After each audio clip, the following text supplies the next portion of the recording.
देखिए chemical equations समझने वाले हैं हम आज बहुत अच्छे से, एक ट्रिक भी दूंगा।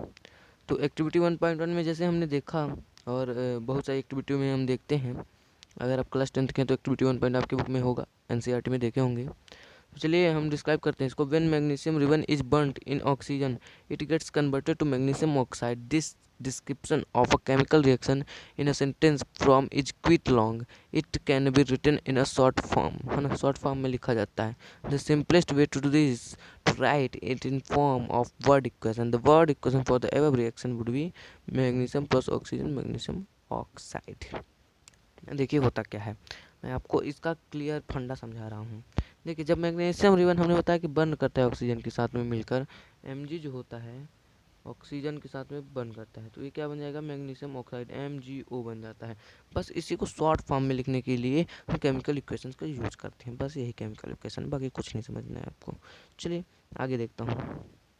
आगे सिर्फ यही कह रहा हूँ जो मैं अभी समझाया हूँ, वही कह रहा है। तो देखिए the substance that undergo chemical reaction in the 1.11 magnesium and oxygen are the reactants. The new substance is magnesium oxide form during the reaction as a product, है ना, प्रोडक्ट के रूप में करता है और रिएक्टेंट के रूप में करता है। A word equation shows the change of reactant to the product तगन arrow placed between them. The reactants are written on the left hand side LHS। जो लेफ्ट हैंड लिखा हुआ है ये LHS है, ये क्या है RHS है, ठीक है ना। और similarly products are written on RHS right hand side with a plus sign के रूप में ही यूज किया जाता है दोनों, है ना। Between them the arrow points the products and show the direction of the reaction, और ये डायरेक्शन शो करता है रिएक्शन की। चलिए अगले पेज में चलता हूँ। तो फ्रेंड्स अब हम समझेंगे writing a chemical equation. Chemical equation क्या होता है ये तो हमने समझ लिया, लेकिन उसको लिखते कैसे हैं तो वो समझेंगे। कब से मैं चिल्ला रहा हूँ, Mg प्लस O2, है ना। O2 ऑक्सीजन होता है, Mg मैग्नीशियम होता है, आप भी जानते हैं। ये दोनों मिलके क्या बनते हैं, तो MgO, Mg यानी मैग्नीशियम, O यानी ऑक्साइड, मैग्नीशियम ऑक्साइड बनते हैं। कब से यही बता रहा हूँ आपको।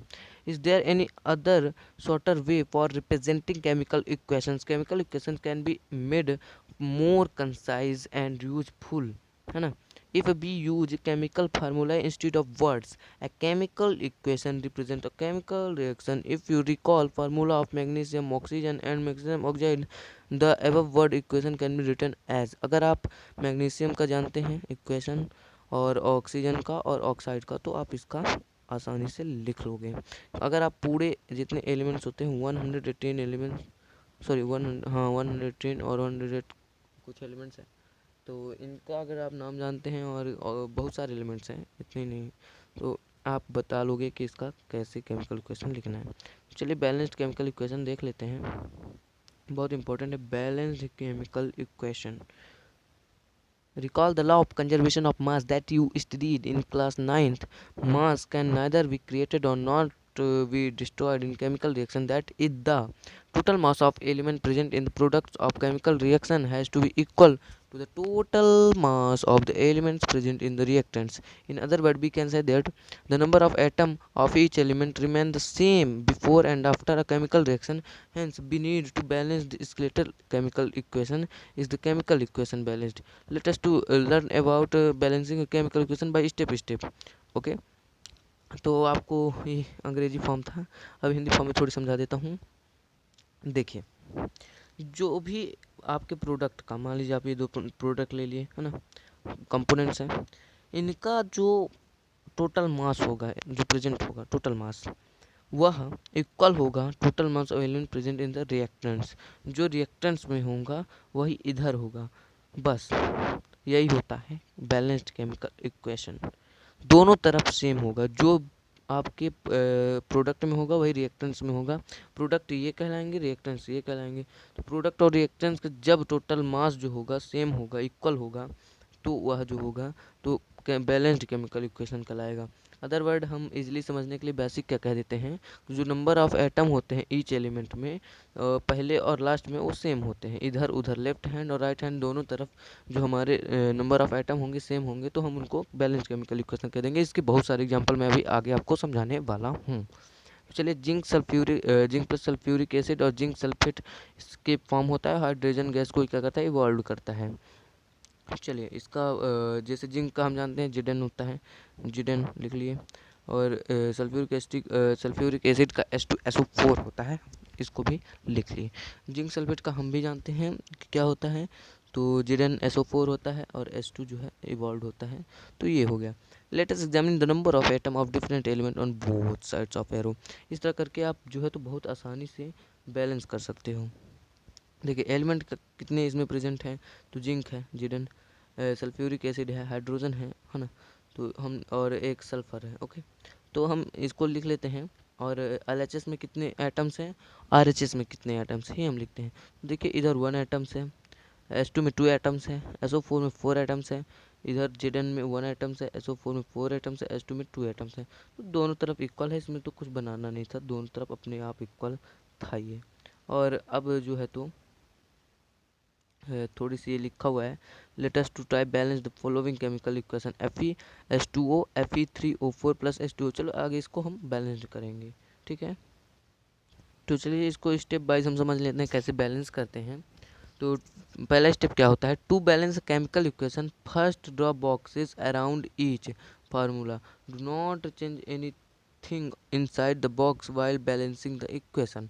ओके, तो हम लिख लेते हैं Fe, उसको बॉक्स में कर लेते हैं, H2O को कर लेते हैं, Fe3O4 और H2O दोनों को इधर मतलब बॉक्स में इसमें करना था। चलिए स्टेप 2 देख लेते हैं। स्टेप फर्स्ट तो बहुत आसान था, सब आसान ही है, कुछ कठिन नहीं है। List the number of atom of different elements present in the unbalanced equation.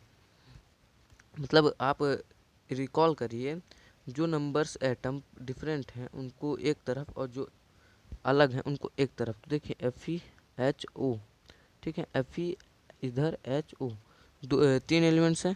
LHS में कितने हैं, RHS में कितने हैं, ये आपको लिखना है। फिर क्या करना है, स्टेप थर्ड। स्टेप 2 भी बहुत आसान था। चलिए स्टेप थर्ड देख लेते हैं। स्टेप थर्ड में क्या करना है, it is often conventional to start balancing with the compounds that contain the maximum number of atom, it may be reactant और a product in that compound. Select the elements which has the maximum number of atoms. Using this criteria we select Fe3O4 and element oxygen. In it there are 4 oxygen atoms और RHS RHS में कितने हैं, 4 atom, and only 1 atom are present in LHS। Okay, तो balance करने के लिए third number में हम क्या करेंगे, बैलेंस इनिशियल कितने हैं, तो H2 में 1 है। और हम पहले देखेंगे किस में मतलब कौन से हमारा जो एलिमेंट है इसमें इधर कितना है, इधर कितना है, LHS में कितना है, RHS में कितना है। तो जितने मान लीजिए 4 ठो हमारे एलिमेंट्स हैं, जिसमें से 2 इक्वल हैं और 2 को हमें इक्वल बनाना है।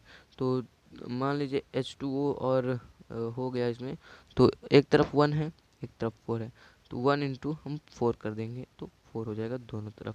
एक तरफ 1 है, एक तरफ 4 है, तो 4 से उसको इंटू कर देना। एक तरफ 6 है, एक तरफ 2 है, तो 3 से उसको इंटू कर देना, मतलब दोनों को इक्वल करना है। इक्वल करने के बाद इस तरह कुछ इंटरफेस आपका आ जाएगा। अब स्टेप फोर्थ में क्या करना है, Fe and H atoms are still not balanced. अभी तो ये बैलेंस्ड है ही नहीं। Pick any of these elements, है ना, इसको रखिए किसी और एलिमेंट में और लेट कीजिए कि हाइड्रोजन एटम जो है पार्सली इक्वेशन को बैलेंस कर रहे हैं। ठीक है, और अगले पेज में चलता हूँ फिफ्थ वाला समझाने के लिए। चलिए, हाँ तो फिफ्थ नंबर में आ गए, है ना, स्टेप फिफ्थ में examine the above equations and pick up the third element which is not balanced. You find that only one element is left to be balanced, that is iron। ठीक है, iron यानी Fe, इसको अब हम balance करेंगे। तो initial में 1 है और इधर प्रोडक्ट साइड में LHS में 1 और HS में 3, इधर 1 और इधर 3। तो इसको हमने आपको कहा था अगर मान लीजिए 6 है तो इधर 3 और इधर 2 है, तो 2 इंटू 3 करना पड़ेगा, 6 बनाना पड़ेगा। अब इसको हमको 3 बनाना पड़ेगा, 1 को हमको क्या बनाना है, 3 बनाना है, तो हम 1 इंटू 3 कर देंगे जैसे यहाँ पे किया हुआ है और बना लेंगे। चलिए, to equalize Fe with take 3 atoms of Fe। 3 atoms ले लिए तो Fe को यहाँ 3 बना दिए, H2O को यहाँ 4 बना दिए, यहाँ 4 H2O भी ले लिए फ्रेंड्स। अब चलिए स्टेप 6 में हम चलते हैं। तो स्टेप 6 क्या कहता है कि writing symbol of physical state. अब उनके फिजिकल स्टेट्स के जो भी सिंबल्स हैं वो लिख दीजिए। Careful examine the ever balanced equation. ठीक है, एवर जो हमने किया है जितने भी बैलेंस्ड इक्वेशन, उसको इक्वेशन को आप अच्छे से समझिए और समझने के बाद क्या करिए, to make a chemical equation और more informative The physical state of the reactants and products are mentioned along with their chemicals formulae. The gaseous state, liquid state, aqueous state and solid state of the reactants and the product are represented by the notations G, L, A, Q, EQ aqueous का और S solid का respectively. The word equation aqueous is written by the reactants or the product in the presence of solution in water. जब water में solution होता है तब हम aqueous solution कहते हैं. The balanced equation 1.1 becomes Fe solid होता है, S में लिख दो, H2O गैस है तो G लिखना है और ऐसे ही उधर से RHS में भी जाएगा. इस तरह सिंबल को आप याद करोगे और लिखोगे. चलिए अब मैं कुछ और देख लेता हूँ elements. Note that the symbol G is used with H2O indicate that in this reaction water is used in the form of steam. Water steam के रूप में यूज किया जाता है गैस के फॉर्म में और H2O के फॉर्म में. Usually physical states are not included in a chemical equation unless it is necessary to specify them. Sometimes the reaction conditions such as the temperature, pressure, catalyst, etc. for the reaction indicate above the and or below the arrow in the equation. For example, CO plus 2H2O है ना, ये 340 atoms उधर जाके CH3OH liquid में compared हो जाते हैं. 6CO2 और 12H2O जाकर सनलाइट और क्लोरोफिल में. तो भाई ये फोटोसिंथेसिस का है, बहुत इंपॉर्टेंट है, इसको याद कर लीजिएगा. आप 6 चैप्टर में इसको पढ़ने वाले हैं. अभी बताते रहा हूँ, 6 चैप्टर में आप इसको पढ़ने वाले हैं. तो 6CO2 कार्बन डाइऑक्साइड और H2O के प्रेजेंट में सनलाइट कार्बन डाइऑक्साइड और वाटर जो है तो सनलाइट और क्लोरोफिल के प्रेजेंट में ग्लूकोज बनाते हैं. ठीक है ना. इस प्रोसेस को हम फोटोसिंथेसिस कहते हैं, जो कि हम आगे पढ़ेंगे ऑटोट्रॉफिक न्यूट्रिशन में. Using these steps can you balanced equation 1.2 given in text. चलिए अगले पेज में चलते हैं अगला क्वेश्चन अगला टॉपिक देखने के लिए. तो चलिए क्वेश्चंस आ गए, कुछ क्वेश्चंस करेंगे, इसके बाद आगे बढ़ेंगे. जैसे मैंने बोला था क्वेश्चंस करेंगे, तो क्वेश्चंस आ गए. Why should magnesium ribbon be clean before burning in air. Magnesium ribbon को क्यों साफ करते हैं एयर बर्न में करने से पहले. तो पहले ही आपको बताया हूँ, ये सब क्वेश्चंस जैसे एक्टिविटी पहले पेज में पढ़ाया हूँ, बताने लायक तो कुछ है ही नहीं, है ना.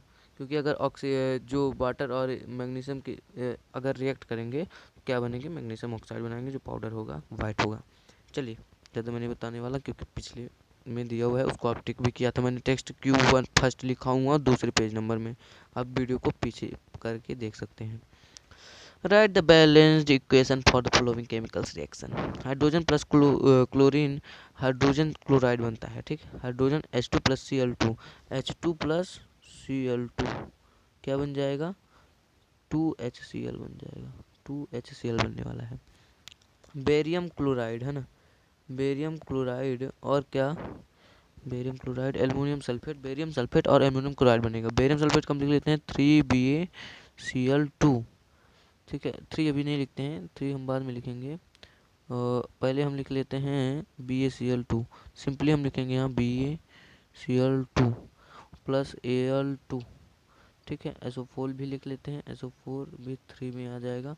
ये जब जाएगा उधर तो क्या आ जाएगा, BaSO4 प्लस 2AlCl3 है ना, AlCl3. अब देखिए ये बैलेंस नहीं है बिकॉज SO4 है यहाँ पे और यहाँ पे जो है तो Ba2 है, तो इसलिए यहाँ 3 और यहाँ भी 3, तो बैलेंस्ड हो जाएगा बिकॉज यहाँ 3 नहीं, हम नहीं लिख रहे हैं, यहाँ 3 लिख दे रहे हैं. ठीक है ना, समझ रहे हो. Sodium plus water, sodium hydroxide और हाइड्रोजन इवॉल्व करेगा. Na2Na plus 2H2O 2NaOH, sodium hydroxide 2NaOH और H2O को इवॉल्व करेगा. Right balanced chemical equation with state symbol for the following reactions. तो यहाँ पे दिया हुआ है, आप लिख सकते हैं. नहीं समझेगा तो आप कमेंट करेंगे, इसको फिर से वीडियो बना के समझाऊंगा भाई. तो चलिए फिर भी मैं बता देता हूँ. और solution of barium chloride and sodium sulphate, sodium sulphate और सोडियम क्लोराइड बेरियम क्लोराइड का सॉल्यूशन बन के क्या होगा, क्या बनेगा, तो बेरियम सोडियम सल्फाइड और जो बेरियम क्लोराइड है तो यहाँ बन जाने वाला है बेरियम सल्फेट है ना. और क्या बनने वाला है, यहाँ पे लिखा भी है बेरियम सल्फेट लिखा हो जाएगा और क्लोराइड एल्युमिनियम सोडियम क्लोराइड बन जाने वाला है. तो सब कुछ लिखा हुआ है, बस इसको चेंज करना है आपको इक्वेशन के फॉर्म में, वो भी बैलेंस्ड इक्वेशन के फॉर्म में. चलिए टाइप्स ऑफ केमिकल रिएक्शन हम समझते हैं। तो टाइप्स ऑफ केमिकल रिएक्शन समझने के लिए